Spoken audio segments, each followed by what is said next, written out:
right, we should be good to go. Did it say going live? All right, it appears we are live, sir. All right, so Russian election meddling, collusion, hashtag not my president, corrupt politicians. With all this and more, people keep guessing about the legitimacy of the presidency. Is the myth that if you don't vote, you can't complain. Is that really true? And that's what we're here to discuss today with my friend Dan. Welcome back, Dan. You've been here before. Yeah, it's been a minute. Good to be here. All right, so we're gonna work through this list. I'm actually in the process of working on an article right now, and that article is titled "So You Want to Change the Vote: 22 Ways to Get Your Guy into Office in 2020." So basically, the idea of this right now, what I want to discuss, is the fact that we've got a number of people bitching about the Russian collusion, people bitching about election meddling and all that crap. And I get told all the time, well, if you don't vote, you can't complain. I don't know how you feel about this particular idea. Maybe we can start with that and then work our way into the article, and then just kind of work from there and see what we got to work with and see how you feel after it's all said and done. What do you think? Well, yeah, let's go ahead. Start off with it now. Yeah. So how do you feel about this? Just voting in general. Do you feel like it's our duty to vote, or do you feel like it's a waste of time, or how do you feel in general about that? I think everybody has the right to complain because society has a right to expect good leadership. Also, society isn't exactly allowing for the possibility of good leadership. I think de Tocqueville and Democracy in America, foretold a lot of the problems with the voting system in America and made too many people vote. All right. Sorry, I'm trying to get things situated. Okay. Go over to live streaming. Sorry, my videos, my live streaming right there. Good Lord. Think the girl would have figured it out by now. No. Events. So we're not live? Yeah, we're live. There you go. All right, we are good to go. All right, so at any rate, sorry, can you repeat that one more time? I apologize, sir. I think everybody in America has a right to complain about, our leadership. As inside our contract, we have to expect decent leadership. After all, the founding fathers, they didn't exactly get a vote, and they sure as hell complained a little bit. Now, as far as actually voting in, a country that allows you to vote, I think a lot of problems we have today with bad leadership, de Tocqueville and Democracy in America, his famous book about every president as a reference, basically told us that democracy was going to be a shit show at the end. So there's too many people voting. It's a problem. Where's my top page? Yeah, that's the one. I completely forgot to introduce the show, man. I've been trying to struggle to get this thing done. Falling apart. As you were well aware, we had some issues with my video editing program. I'm not really sure what happened there, but we've got it figured out at this point. At any rate, just in case anybody is watching and wants to know what you're watching the Unframe of Mind show, where we have uncomfortable conversations without a condom. And I'm your host, Daniel Wagner. So now that I've got that out of the way, that's the most important part of the show. Dan, I don't even need you here, man. I'm sorry. Now that we got that out of the way. Oh, anyway, I've been listening to a number of different people on this subject, and I'm kind of the opinion that the whole election process, as far as I'm concerned, is a way of participating in a system of evil. As far as I'm concerned, taxation is theft. Just to give you the rough outline, is taxation is theft, and it's the government can't exist without violating the non-aggression principle in terms of the fact that they're stealing from you in order to justify their existence.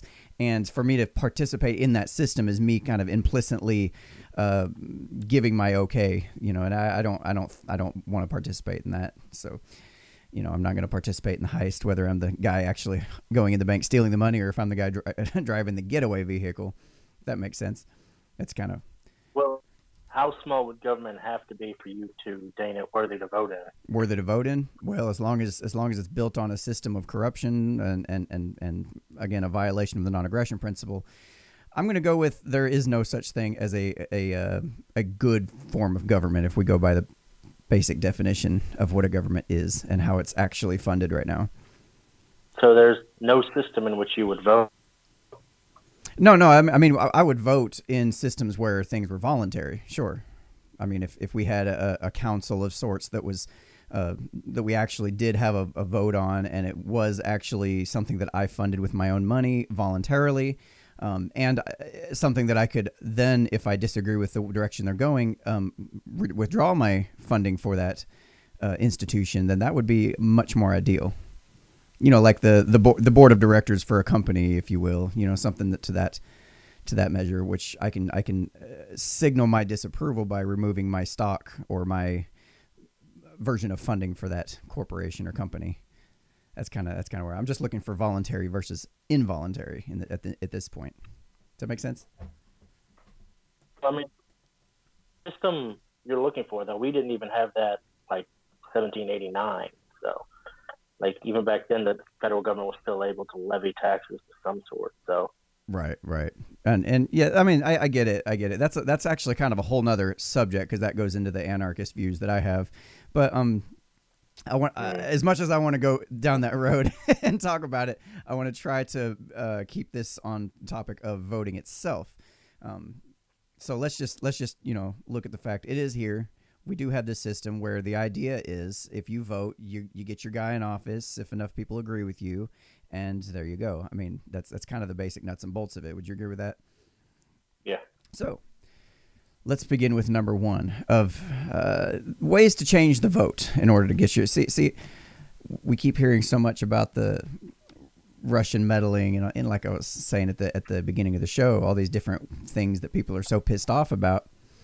And if we look into it, let's start with number one here. Number one of ways you can get your guy into office is to start a campaign to discount the legitimacy of the Electoral College. And I've got a couple notes here talking about on November 10th of 2016, John Cass of the Chicago Tribune wrote an article titled, "Without the Electoral College, We'd Live in Real-Life Hunger Games." This was just after the election, or that same day. 2 days afterwards, Sean Illing of Vox wrote an article titled, "The Real Reason We Have an Electoral College is to Protect Slave States." So their attempt to get their guy in office, which would have been Hillary in this case, is to try to delegitimize the idea of the Electoral College. I don't know how much you know about the Electoral College and the significance of it. Well, I'll put it like this. The day the Electoral College is abolished is the day states like the one I live in stop sending food to the coast. So I think we're pretty set right now. Stop sending food to the... What do you mean by that? Well, I mean, how about starvation without representation? Like, it's the states in the middle of the country that create pretty much most of the food in the country. We do a lot of the manufacturing and shit. And if we no longer get a real say in who gets to be... I mean, because California outnumbers the next 10 states. And as soon as Texas flips blue in a few years, it's pretty much over in terms of the popular vote. So, right, I get what you're saying, and as far as looking at the whole system that we have, just a straight up Democratic vote never made sense to me. I mean, the fact that you got basically everybody gets one vote and everybody's vote is equal it's a problem because I like to go back to the old if you got two wolves and a sheep voting on what they're going to have for dinner. Obviously, we're going to be eating sheep, and the sheep doesn't really get a vote in that case, and it's hugely unbalanced. And now you got a situation where it's mob rule in this case, and that's not any way to actually have. I mean, that's not the democracy that I'm interested in. It's, like you said, we don't get full representation. We would end up passing a bunch of laws that benefit people that live in cities because the cities do tend to be our huge population centers. And, I mean, I get the reason for the Electoral College, and it makes a lot of sense. But if that doesn't work, we'll go on down to number two. If that doesn't work, arbitrarily change the rules to suit your needs. So if the electoral college doesn't work, if you don't like the way it's working, you know, they can just kind of get in there and decide, well, instead of this many votes of this many states, or this state gets this many votes and that state gets that many votes, you know, we'll just change it up so we can get the result we want. You know, we'll make it an even tighter race, or we'll, you know, does that make sense? Mm-hmm. And Redistricting and all that. yeah. So I mean, it's not like we the people have a say so in how we're going to be represented on a federal level by state. Yeah, no, I remember a few months ago the whole gerrymandering thing was going through because the Democrats and the Republicans are trying to redraw the maps, and the Democrats are trying to push more of the city vote into the rural areas so they can flip more counties and shit like that. And it's gross. That's funny you should mention that, because we got number 3, redraw district lines, or what's called. Try this again. Appreciate your patience, man. No worries.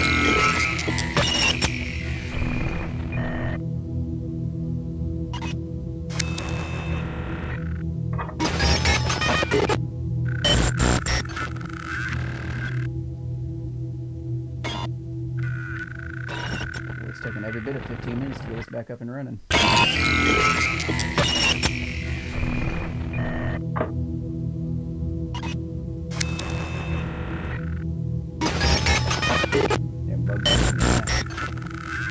Alright, it says we're live.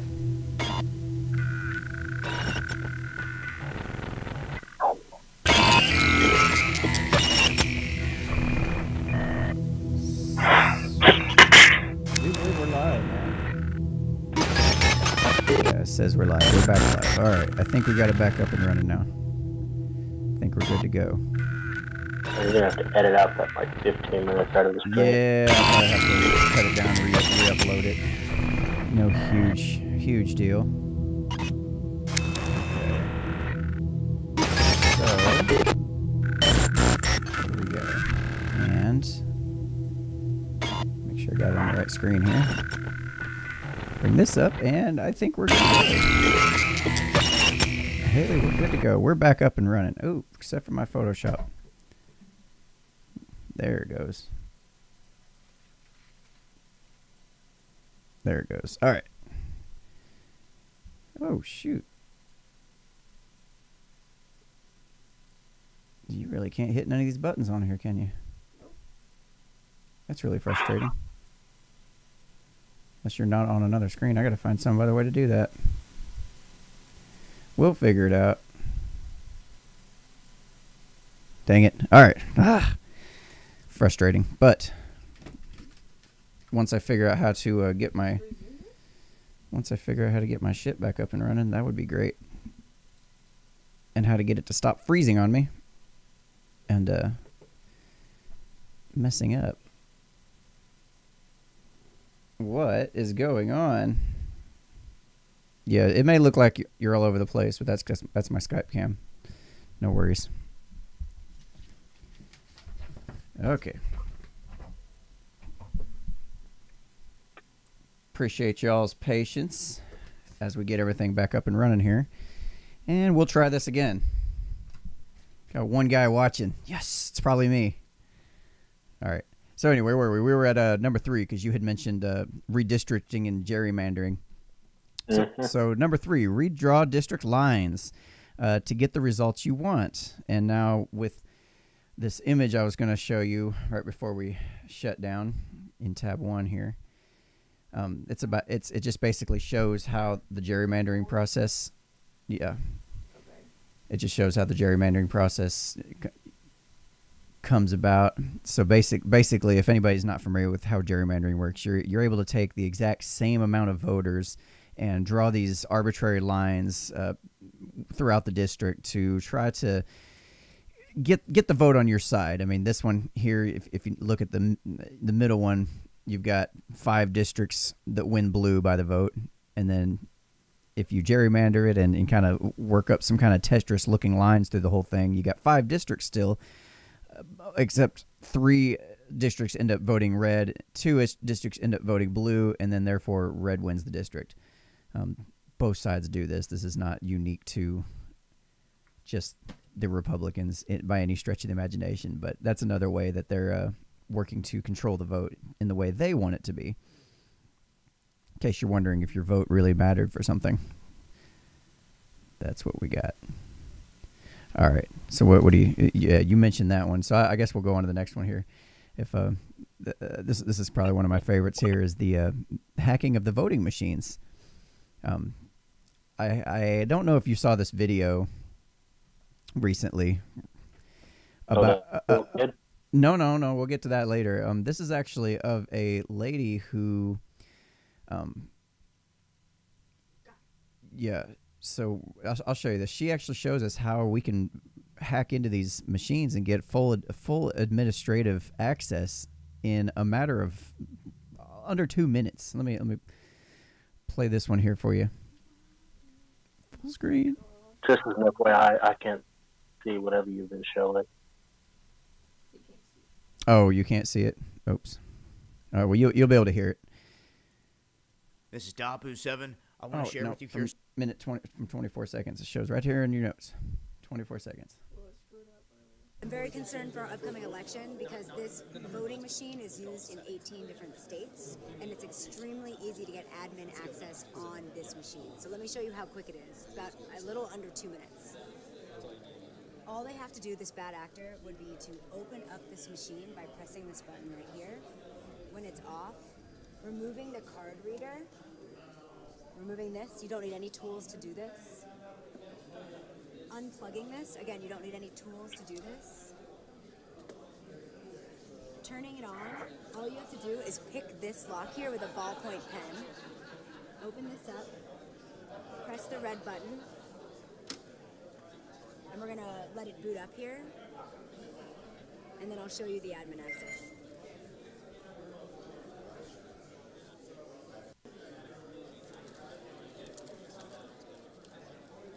So it's loading what they call a secure voting terminal right now.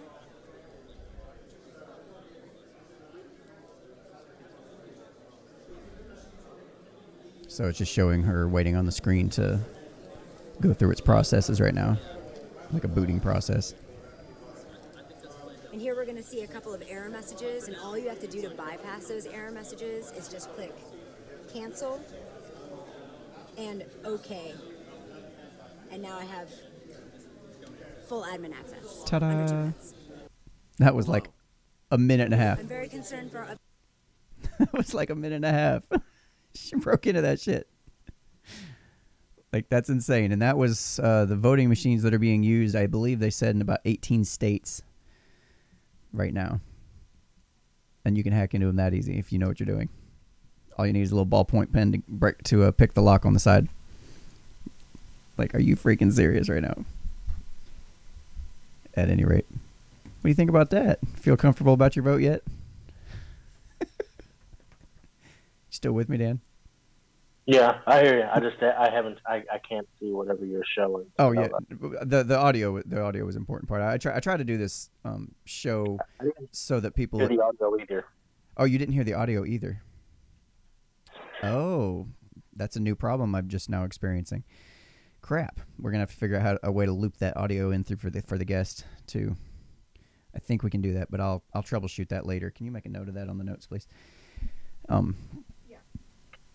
At any rate, so basically what you didn't hear was a lady was sitting here hacking into the voting machines for 18 different states. She just showed basic how you do it, step by step, no tools needed. You hop in there, you open up a couple things, you shut down the machine, and you boot it back up. And then by hitting cancel and OK, you got full administrative access. Like, that easy. It's ridiculous. So there's number 4 of how you can hack your election or get your guy to win. Get your guy to win. So who needs a vote? Just change the vote. That's how you do it. And another way to add on to that is you can actually own the voting machine companies. That's another way you can do it. Of course, there's an obvious conflict of interest, so it would have to be done through various methods to kind of hide your tracks and make sure that nobody can figure out who actually owns the damn thing.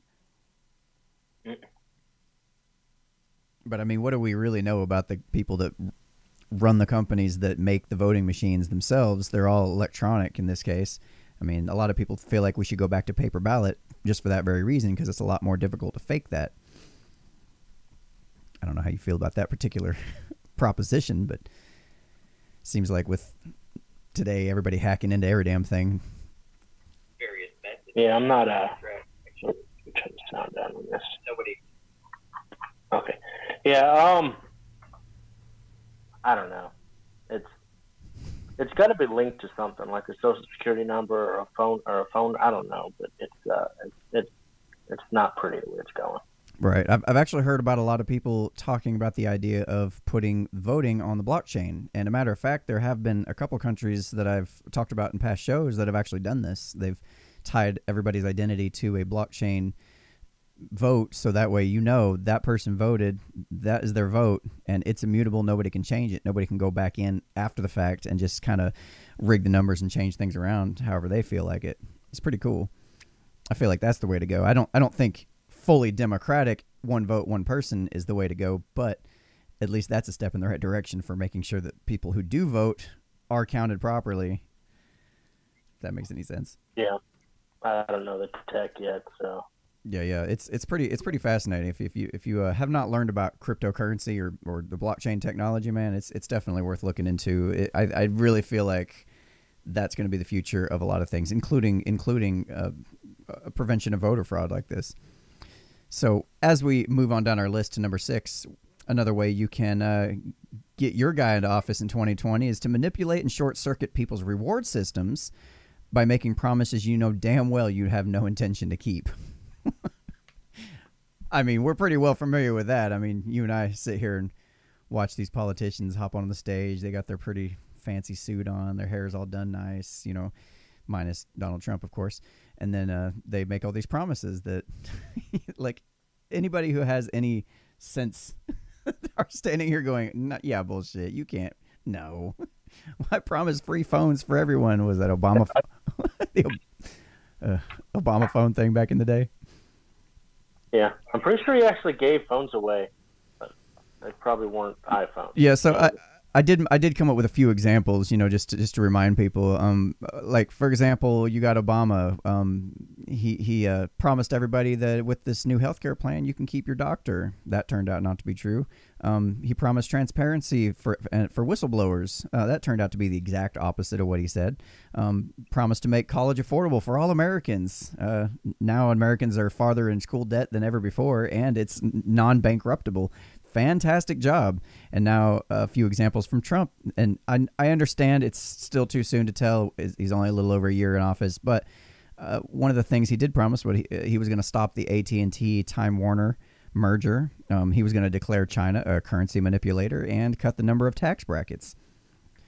So, I mean, even Trump does it. Even for those people that are like so super, Trump is God Emperor type folks out there. He's not perfect either. But well, no, that's what we made Congress. Trump is infallible, bro. It's true. All right. Yeah. Fair point. So basically, that's another way to control the vote is just, make people think, hey, we're going to give you free stuff. Look at you. And don't be scared, man. Antifa can't find you right now. I'm secretly Antifa. I know where you live. Just playing. Anyway, so number 7. Coordinate with your social media cabal and shut down dissenting opinions, such as here lately. The most recent thing is you can shut down guys like Alex Jones en masse in a coordinated effort to try to shut down dissenting opinions. So that way you control the vote by shutting down your opponent's media sources or the way that people get their information. Yeah, I think I was seeing some kind of meme a while back, and I think it's time for right-wing people to recycle an old line from the 90s, like conservatives against Facebook, Apple, Google, and Spotify. I thought that was nice. Yeah. No, I thought that was pretty strange that they all kind of coordinated at the exact same time within a few days of each other and acted like, oh, well, we all just did this independently of ourselves. We're just Alex Jones is a terrible guy, even though he's been doing the same shit for decades. You know, he's the conspiracy theory guy. That's what he does. And now he's dangerous because, you know, we're months away from the election. I like how Twitter says that. Sorry, we just, you know, Alex Jones has been on our platform for like 10 years, and we've not seen him do anything worth banning. Within 12 hours of the mob descending on Twitter, they're like, oh, he's done something bad now, just in these last 12 hours. Right. Now we can get rid of him. Okay, bro. Yeah, exactly. Now it's safe to kick the bastard. And plus you got QDF banning. You notice, if anybody's noticed the little red X's on Twitter profiles, everybody's been putting that up in kind of solidarity to protest Twitter QDF banning, where basically it makes it so that their tweets are suppressed, so that people who are just doing general searches, they have to opt in for that kind of stuff to show up on their feed. It's almost like a parental control kind of thing, but it's just being arbitrarily put on typically right-leaning Twitter accounts, you know, even though some of the left-leaning ones are talking about some really terrible, heinous shit. It's insane. There's a website for that, which I'll try to remember to put it in the links below, where you can type in your Twitter handle, and it will tell you whether or not you have any limits or bans on your account. And I do happen to be QDF banned based on the content that I talk about. So there's that. That's another way you can control the vote, by suppressing people who you disagree with. So, and that kind of also goes, you know, like I said, in the social media cabal crap that we're talking about. Here's a fun one.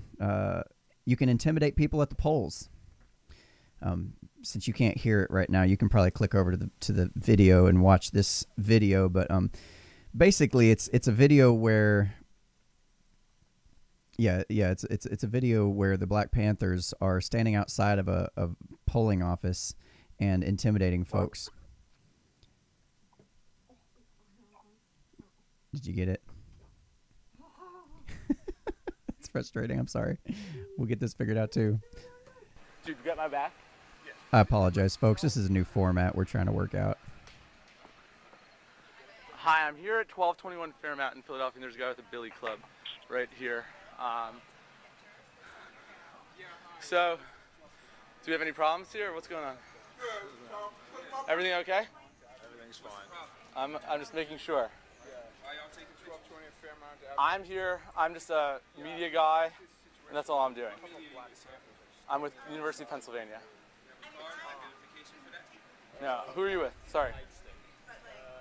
Security. Yeah. Okay. I mean, I think they know about it. I mean, I have a poll watcher certificate, so I can go inside. I'm just wondering why you come up taking pictures. I mean, what? I'm just wondering why everybody's taking pictures. That's all. Okay. I mean, No. I think it might be a little bit intimidating that you have a stick in your hand. That's why, you know? Yes. Who are you to decide? No, I'm an attorney. I mean, that's a weapon, so that's why I'm a little worried. Who are you to decide? I mean, I am a concerned citizen, and I'm just worried that you might be... So are we. Okay. That's why we're here. Okay, but you have a nightstick in your hand. What? I mean, You got a camera phone. I have a camera phone, which is not a weapon. Listen. Never mind. I think I'm gonna call the police. I think Yeah, Problems fantastic. here? What's going on? Yeah, just hanging out in front of the polls with a blackjack in my hands. You know, nothing to see here, folks. You know, I wonder how many people didn't vote that day because they saw that and said, oh, hell no, I'm not getting involved in that shit. Yeah, I remember watching that. Was that 2012 or so? Watching that when it's happening. It was bullshit, man. Say that one more time. You cut out for a minute. I remember watching that when it was going on. I think that was 2012, Obama's re-election. Yeah.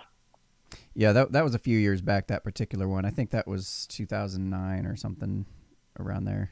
It was right after Bush, during Obama's first election. But yeah, that's just one example of many that I've heard about, where people are standing out front and just, you know, looking like they're ready to cause some trouble if anybody decides to come in that they don't like. So, you know, if you want to control the vote, you can just scare people away and they won't even vote at all. You can do that. So let's see, where were we? You can, this one's fun.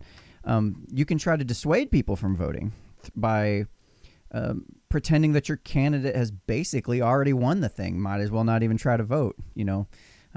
you remember during last election, Hillary was a shoo-in to win. She was like, some polls were coming in at like 95%. They were like, yeah, convinced she's basically got this in the bag already. You know, Trump ain't got a damn chance. So it kind of, I wonder how many people just didn't come out and vote just because of that. I mean, he still won, but, you know, you kind of wonder. You know, when news medias are being completely dishonest like that, you know damn well there wasn't no way it was 95% chance of winning if they were being honest about it. Well, I'm not sure they're going to do that more, because I'm pretty sure that actually came around and bit them in the ass, because probably more Hillary Clinton voting and not voting than Trump voters. So. Yeah, that's a good point too. I mean, I'm sure there's a number of different psychological issues going on here, and that's a good point that. A number of Hillary voters were like, you know, she's already won. They don't need my vote. It's fine. That makes a lot of sense.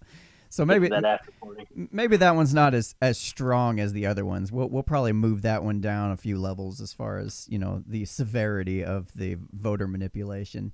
I do plan on eventually turning this whole thing into like an infographic with varying levels, you know, starting at green, going all the way up to like, you know, into the red zone of the most egregious offenses here.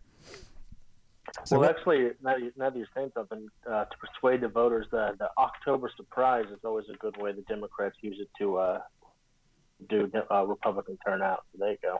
Oh, that's a good one. I forgot about the October surprise, and that's sad that it's become so common that they have a name for it. You know, that they're always like waiting. Like you have this information you're sitting on top of that you could have came out with, but you know darn well that we got to put it out at the right time for it to have the maximum impact. And that means late October, right before people are going to the polls to the election in a couple weeks here, publish that shit. It's like, come on.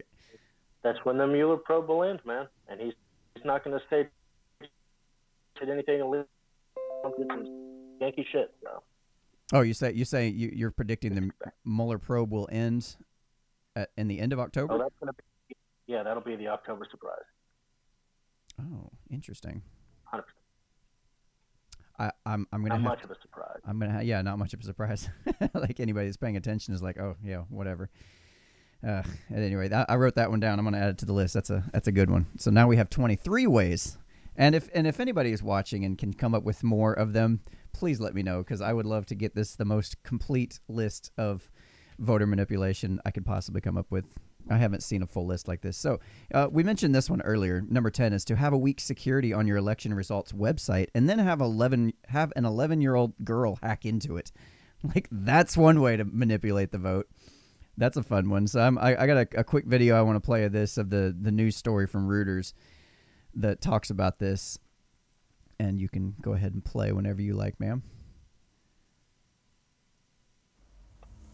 And we got an advertisement. We're going to talk right over that, and you're going to mute that because we don't want to hear this advertisement, right? Nah. So I'm going to just talk your ear off for another 20 seconds just so we can make it on past this here article. But yeah, I thought this whole clip, this whole idea was pretty interesting, and I was hearing about it everywhere. And the fact that a lot of states use the same general setup for this website is pretty freaky. So again, this is a video from Reuters showing you know what I've been talking about. A competitor in a hackathon. In under 10 minutes, a competitor in a hackathon was able to break into a replica of Florida's election website and change names and tallies. Most worrisome of it all, that person hasn't even hit puberty. Organizers of the DEF CON hacking convention said on Twitter that 11-year-old Emmett Brewer was the quickest of 35 children to hack into replica websites of 6 swing states. A screenshot showed the boy made himself the winning candidate of the election and that he gave himself billions of votes. Meanwhile, the other children, ages 6 to 17, tampered with vote tallies, according to the event's Twitter account, adding as many as 12 billion votes to candidates and changed candidates' names to Bob DeBuilder and Richard Nixon's head. The event meant to test the strength of election infrastructure as concerns swirl about vulnerabilities before the November elections. In a tweet, the account also said it would pass details of the website's weaknesses onto the states.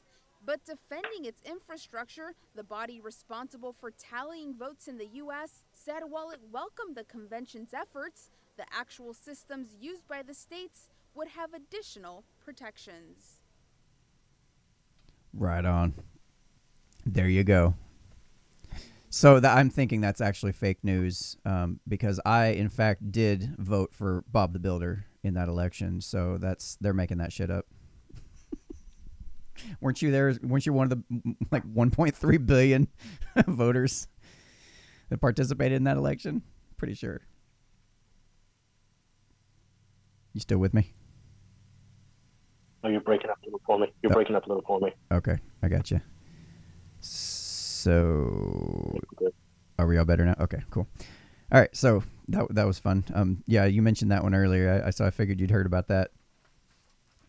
But what did you think? Well, I wasn't actually. Your YouTube thing is about 30 seconds behind our streaming right here. Right. Watch it, and because it's still now for me. Oh, my bad. Yeah, like I said, we're gonna have to get that worked out where you can actually hear it in real time with me. So I apologize for that. But you got the gist of it anyway. So that's another way you can affect the result. Yeah. My first thought was, hey, I wonder if an 8-year-old can do it. I mean, I wonder if I could do it too. Like, I wonder how many people said, oh, if it's that easy, let's figure it out. So number 11, put your population in a state of hysteria with over-exaggerated facts so they will vote emotionally for the guy who promises to put an end to the aforementioned hysteria. That's always a fun one. I don't have any details to back that one up yet, but that was just on my general list of topics. I didn't have a chance to bring that one up to par or up to the rest of the standards I've been working on the rest of the day. So at any rate, if you can think of any particular examples, that would be greatly appreciated. But if not, we'll just move on to number 12 rather. Well, yeah, I voted for Trump. We were supposed to get camps, so if they voted for Hillary, they could have stopped that. Turns out voting for Trump also stopped it. So. That's true. Yeah, I guess the mass hysteria on the Republican side was, this evil witch. She's hacking elections and she's colluding with the Russians. And oh wait, no, that was Trump. Wait a minute, who's actually colluding with the Russians now? I've lost track at this point.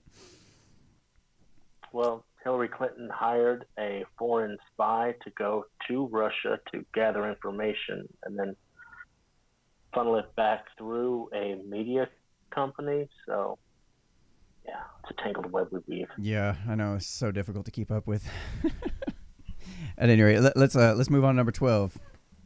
Try to keep this moving along here. We got to make voting day on a weekday when most people who would typically vote with logic rather than emotions are at work. That's interesting. I don't know if you've ever considered that as a possibility. Because, when do they have voting? It's usually Tuesdays, right? Yeah, Voter Tuesday. Yeah. So, just a note on Voter Tuesday. Let's see. Michael Levinson of the Boston Globe wrote, in any case, Congress has never shown much interest in abandoning the country's long tradition of Tuesday voting, which has been enshrined in federal law since 1845. Back then, Tuesdays were thought to be convenient because voting on Monday would have required Americans to begin trekking to polling places on Sunday, the Sabbath, and Wednesday was ruled out because it was market day for farmers. I don't know about you, but I don't think either one of those is particularly true anymore. Yeah, well, if you can't vote, it's just pretty easy to get an absentee ballot for any reason. I think it's literally just absenteeballot.org or some shit like that. And you just get them to mail you one and mail it back. So, no, I get what you're saying. But if people really want to vote, they can go ahead and just do it a month in advance. Yeah, that's true. There is ways around it for sure. I don't know how many people are even aware of those. I mean, it's not like it's just out there readily.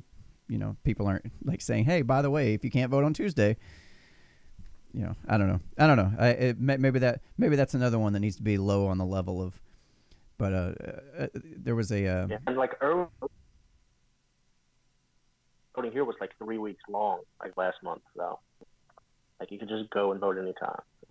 See, now that would be more appropriate. I think that would be much better, because then people can work it in on their time rather than working on the government's time, which they're totally. It's kind of like tax day. Like tax day is what, April 10th or something. I have no idea when tax day is because I do mine in February. Right. So early, man. Yeah, that makes sense. So according to Pew Research, the United States trails most developed countries in voter participation, and many countries that vote on weekends see voters casting ballots in greater numbers. So that's could be some interesting information. Once I publish this article, I'll have all the links to all my research here. So number 13, you can keep having a vote over and over and over and over and over and over until you get the results you want. We've seen this happen a few times, and I know one issue that seems to keep coming up is like over in the UK with the Brexit vote. They keep trying to push another vote. Like, we weren't happy with the results of that last election, the referendum to leave the European Union. Let's go ahead and just keep voting on it until we get the results we want. Yeah, like California, gay marriage and marijuana, and that one, just keep going through. Yeah, you cut out for a minute, but I think you said something about gay marriage and marijuana in California. Is one of those initiatives they kept voting on over and over and over and over. People are like, all right, fine, okay. Just get tired of dealing with it and hearing about it. Of course, we've got number 14. You've got the Russian bot farms. You can always go over to Russia and hire a bunch of people to get on Twitter and create accounts and create bots, and that's a thing. I don't know how effective it is in affecting people's votes. I mean, what did they figure up that it was about 100,000 ads were delivered via Russian bot over the last election over Facebook? A very, very small. I want to know how many Chinese ads then, because Chinese ads are a lot cheaper than Russian ones. Sure, absolutely. Now we don't hear them talking about that because that would be an actual problem, right? So you can here's another one. You can always pretend to have an election and then assassinate the winner of if the population chooses incorrectly. You could do that. How many times have we seen that happen throughout history, where big democracy state, the United States, arbiters of freedom go overseas and we attempt to install our own dictator, and then or we attempt to install our own dictator through a democratically elected process. If anybody didn't see that, I've got little quote fingers for that. And then when they vote incorrectly, we just go in and kill them and they try it again. That's one way to do it. I don't know that we see that as much here in United States, but it's certainly possible. It's one way to rig an election. Maybe not ours, but an election nonetheless.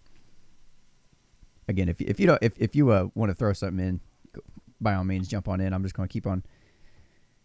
Wasn't McGovern somebody killed during the election cycle? I can't exactly. I mean, that was before my time, so I can't exactly recall. But and Reagan, wasn't he shot right after being elected? Yeah. Those are names I'm not familiar with those particular names. Reagan. Oh, sorry, Reagan. Okay. Yeah, I don't I don't know. I don't know, man.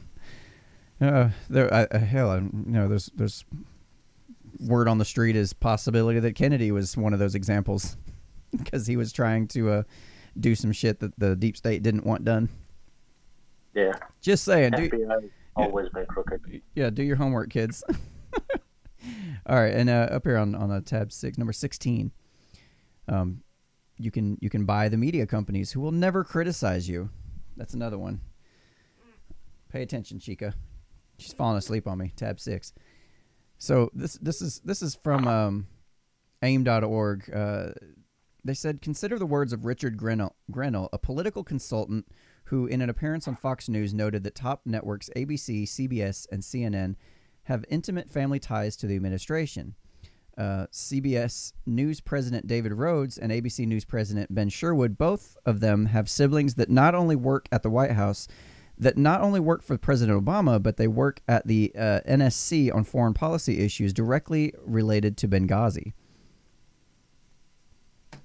We also are aware... Look at the Cuomo brothers. I'm sorry? Just look at the Cuomo brothers. Yep, there's the Cuomo brothers. Was there like 10 of those guys up in offices? You also got what's it? The Washington Post is owned by Jeff Bezos. They call it Bezos Blog. and Bezos has a direct what does he got? A direct contract with the CIA, I believe, for some kind of security type shit. I don't know. Just saying. Check your ties, ladies and gentlemen. It's very possible that the media companies that are giving you the news about the elections may or may not be bought. Just saying. Here's a fun one. Tab 7. In an article in Western Journal, and I talked about this on last week's show, is you make sure your 150-year-old and up demographic makes it to the voting booths. In Ohio's race, 170 voters over the age of 116 years old voted, and the world's oldest person is currently 115. That might be a small problem. But yeah, I saw that. I don't know if we can take democracy serious at that point. I know. I think they said some of them were 218 years old, stating a date of birth of January 1st of 1800. Like, I'm pretty sure they're not really voting. All right, I see Rico in the chat here. He says, "I guess my chat is frozen." I see you, buddy. Just trying to make it through this list here. It's already past 8 o'clock. He says, "And why? And we know the votes are being counted correctly." Yeah. All right. So I'm gonna try to plow through the last few here. Number 18: arbitrarily change the rules in partnership with your opponents so that third-party independents can't get into the presidential elections. So two major parties used outdated laws to make sure voters only have two choices, and not particularly good choices at that. I looked at the Wikipedia for this particular rule, and it says in 2000, the CPD established a rule that for a candidate to be included in the national debates, he or she must garner at least 15% support across 5 national polls. This rule has been controversial, and it has effectively excluded U.S. parties other than the two major parties. And this is a thing ran by the Republicans and the Democrats. It's the one thing they probably agree on 100%. Two hands. Yeah, no. Two hands, same puppet master. It's fun stuff, right? I'm not like totally blowing your mind with any of this, am I? Now, Ross Perot 2020, man. Yep. And that's when they actually changed the rules, was back with when Ross Perot actually did manage getting into the debates, and they changed the percentage. I think they changed it from, if I remember correctly, from like 10% up to 15%, something ridiculous, to make sure to exclude independents, knowing that they're, the likelihood of them getting to that level is slim to none. And then people feel like they're wasting their vote when they vote for these people anyway. So that ends up happening. So there's like 3 people in the country who get 15% as an independent, and one of them's like The Rock.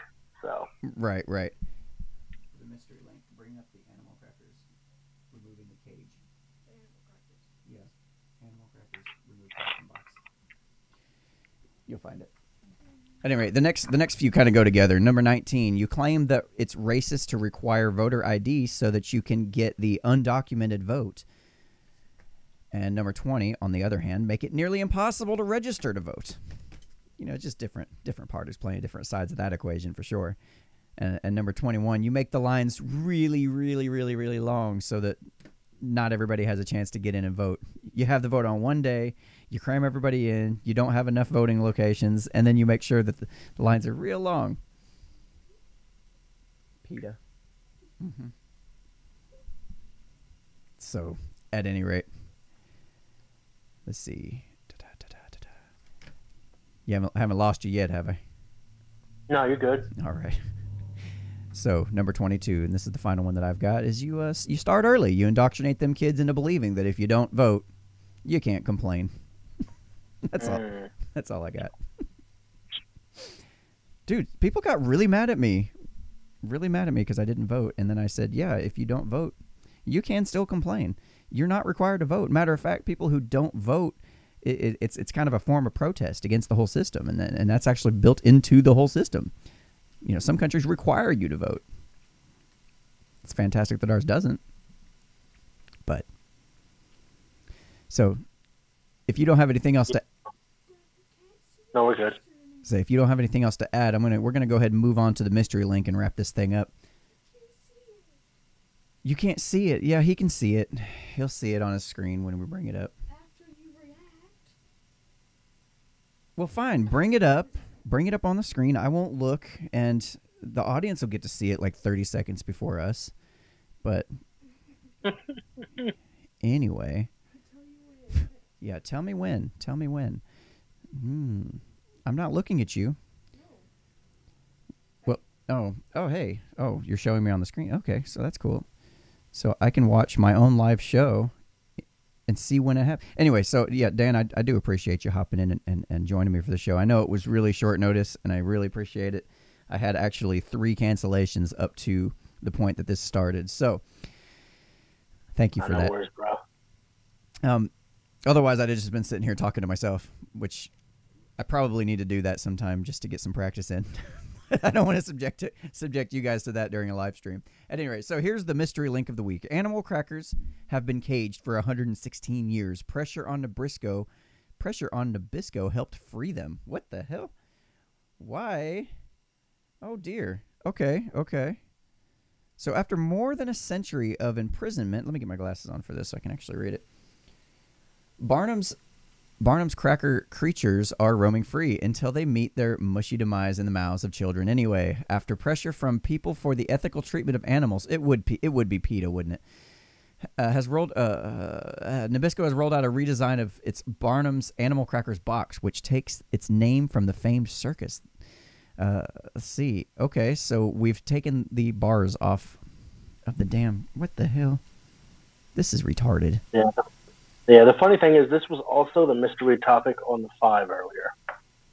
It was for what now? The mystery topic on the 5, the Fox News show. Oh, they have a mystery topic? Yeah, on Wednesdays or whatever. I thought it was somewhat original that I was doing that. I didn't know they did it too. Oh, God. Well, they do a different thing every day of the week to make mysteries. I got you. So you done seen this, huh? Yeah. What? Yeah. That's incredible. So the final design, they ended up using remarkably similar to the one design. Okay, whatever. I don't even care about this story anymore. This is bullshit. Like, really just remove off the artwork. I can't. You know what? I guess it's a cute box and all, but now the animals are free. But guess what? They're still crackers shaped like animals that you stick in your mouth and chew on. Like, is that the next step? Peak virtue signaling.